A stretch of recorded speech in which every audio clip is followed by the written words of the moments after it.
Samsung S6H LCD and back plastic plate.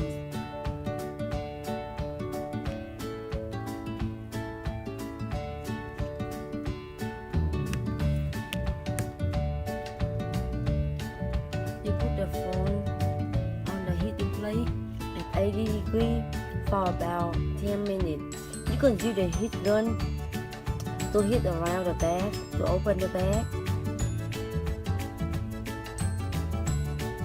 So when you hit them good, the phone good, it's easy to open.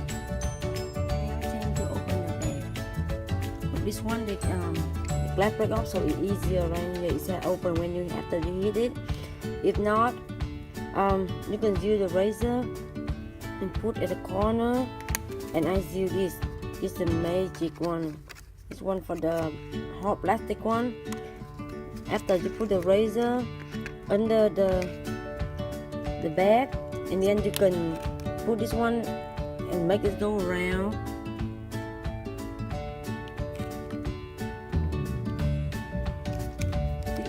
When you do this, go around, and or you can use the business card, the hot corn card, go around the bag. Slowly go around, and then you're gonna open easy because you already hit them.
then you can use this metal pie and break it off LCD.